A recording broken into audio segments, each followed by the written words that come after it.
Welcome back to Should You Watch This with the Popcorn Priest. This episode is a special CARCAST bonus episode with my buddy Seth. He joins us after we watched a special screening of The Revenant. We found one of the last screenings of the show, of the movie, in 4K in one of the larger screens in Ogden. I think there was like 3 or 4 people left in the theater, just us. So it was a great time. Listen to our review of The Revenant. Ba, ba, ba, ba, ba, ba, ba. Welcome back to another podcast with the Popcorn Priest, and our guest today is Mr. Seth Dare. Hello? We just went and saw The Revenant in glorious 4K. The last showing, 9:50. It's now 12:45 in the morning. It's snowing, but ironically, it's snowing the whole time. Yes, sirs. The whole movie, I'm just sitting there freezing my butt off. But yeah. So, oh crap! There's a ton of cops. We're doing this while we're driving, so it's a CARCAST. That's CARCAST. Yeah, that's what it is. CARCAST. Yeah. So, wow. Initial thoughts. I mean, unbelievable cinematography.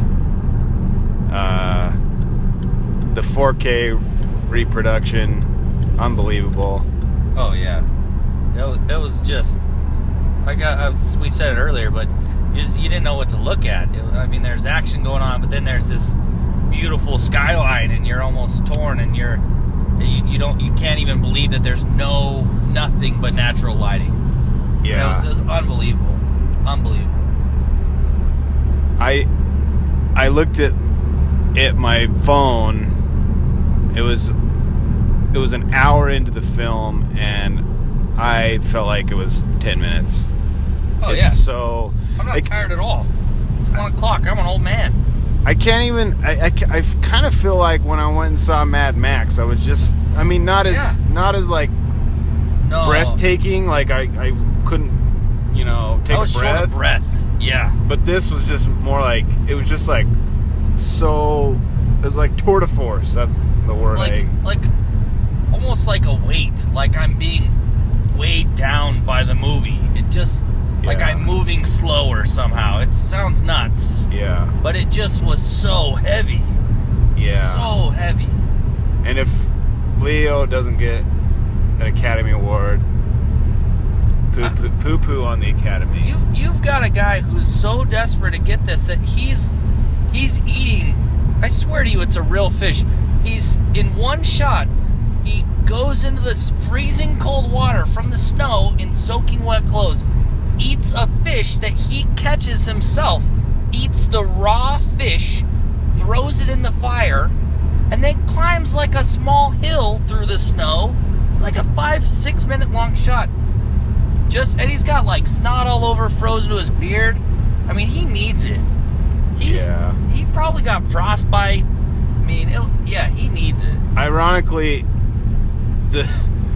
all this stupid talk about no African American people getting nominated, and it'll take away from his performance. Like, I mean, obviously he deserves it, but there's going to be so much talk about how the Academy like snubbed everybody but him. But everybody, the African American community. It's next year, because undoubtedly an African American actor will win, and then it totally won't matter, because it'll be like, you only won because of what happened last year. That's when it's going to be bad. Yeah, they'll be like, they gave it to you because, yeah. But yeah, which anyway, sucks. Well, yeah. But he and Tom Hardy also. Oh my gosh! Holy balls! That guy transforms into every role that he has.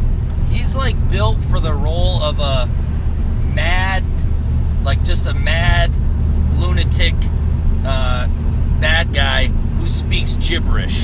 Yeah. You know what I mean? You need like subtitles almost. I didn't know what he said, 20% of the time. Yeah, his Bane mask was his beard and accent. Yeah, serious. And I won't say what it is, but he has some very creative slurs in the show. Yeah. I looked at Chris, I'm just like, wait, is that what he said? Yeah. Turns out, yes. Very creative. Yeah, from what I've heard, the film was entirely shot without artificial light, so all natural light, and you just feel like you're in a documentary. You feel like you're just a part of this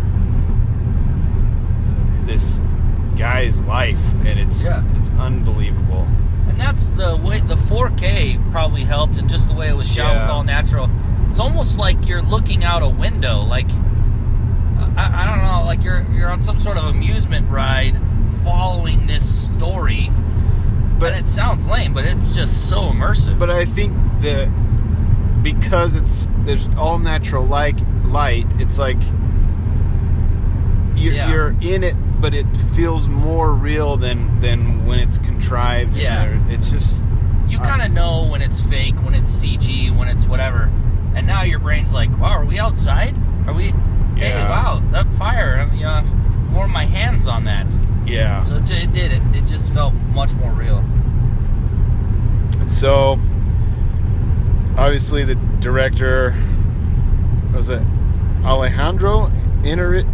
Oh man, I just butchered that. I'm not trying. No.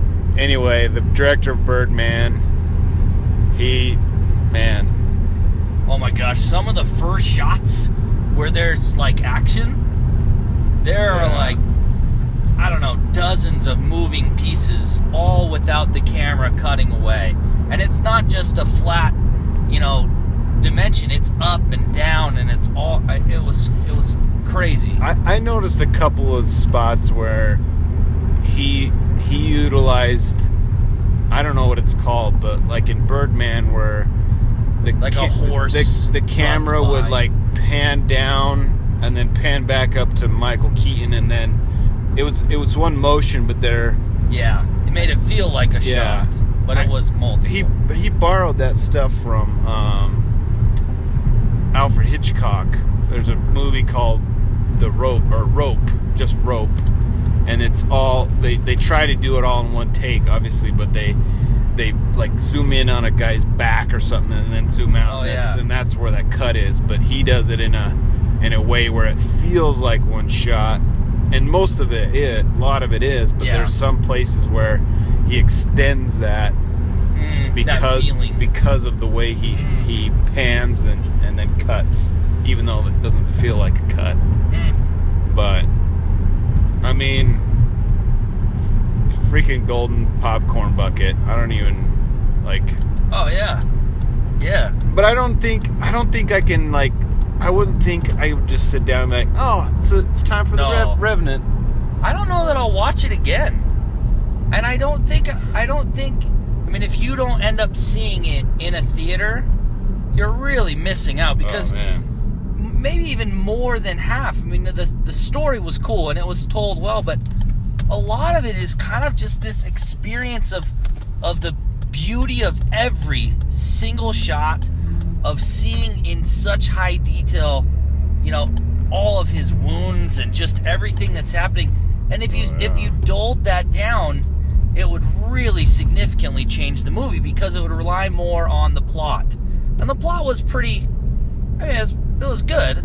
Yeah. But it wasn't the main point of the film. And what's with everybody like deciding to shove their fingers in their wounds? Like everybody who's got a shotgun wound to the shoulder or a claw, like a hole, like let's stick my finger in it for a minute. I wonder what. Does it fit? Like, I wonder. Come on, yes, like holy crap! And there's like, there's a hole. Let me put my finger in it. That was hardy. Like for no reason. Well, and DiCaprio, there's a bunch of people that are like, oh, there's a big old gaping bloody hole on my arm. I'll shove my finger in it. Oh. And wiggle it around. Oh, you know what?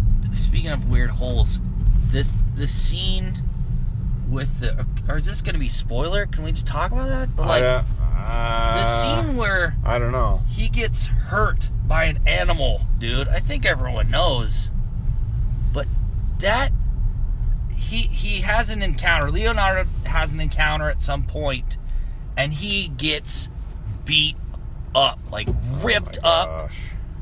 And it's like, normally, you know, it happens and there's like one part to it. This is like a 5-phase beat down, worse than I've ever seen. I've never seen it. It just, like, both, like, I think I spit a little at one point just out of shock of like, oh, it was horrible. Wow. It was awesome though. Yeah. It was awesome. So, your review, would you recommend it? Yeah, and if you can, see it in the highest definition, the best sound, largest screen. I mean, this and Mad Max, it's an experience. It's not just a film. It's not just about what happens in the characters. Yeah. It's so beautiful. Yeah. It blew my mind. Just the fire. I mean, yeah, it could go off all night. It's not for the faint of heart. It's obviously rated R for a reason. There's, I mean, a couple of arrows to the throat, some in the eyeballs. Within like 2 minutes. So if you're like, oh, I want to go see like a Dances with Wolves, it's not. Yeah, no. It's more. It's like what it would be like if you were a trapper. Yeah, Chris like leans over, I don't know, 3/4 through. He's like, I'm sure glad I wasn't born during this era. Like, there's no, like, I would be dead. And it was in when they were like in the little fort, and they just pan around at all these guys and their beards, and they just look like, man. And this is what they're struggling to get to. Yeah, like, yeah. They've been. The fort is like, that's where you want to be. This is the resort. This is like Friday night. Boom. Let's hit the fort and grab some Indians. Let's hit the fort, drink, and maybe be a little warm. Yeah, and it looked horrible. It looked terrible. He's trying like the most of the movie to get to this fort, and then we see the fort. And we're like, no. That's like the worst. The million times worse than any scouting camping trip that I've ever had, that I was like, I wish I was dead. Oh yeah, because I mean, this is just I'm an Eagle Scout, man. I did all sorts of crazy stuff. Oh my god. And none of it was like that. Yeah. Anyway, so go check it out. It's worth a look, but like Seth said, gotta see it in at least a bigger theater, if you can, IMAX. If you can, I mean, we didn't see it in Dolby Atmos, but I'm sure that would aid in the experience. And then we had the fortunate opportunity to see it in 4K resolution. So that, and I don't think it's not like you can see it in the tickets. Like, we just know because, like, my buddy Chris knows. Chris has got hookups. My buddy actually took me up to the projector, so we knew that it was 4K. So yeah, there's like 2 in the entire state where we live, and this is the last time it's going to be shown. And I, being the lucky guy I am, knowing Chris, he's like, "Hey, you wanna go?" Yeah. Yep. It was good, and it was gorgeous. Okay. All right. Until next time, and maybe Seth will be a guest again. But thanks again, and we'll see you later. Cheers.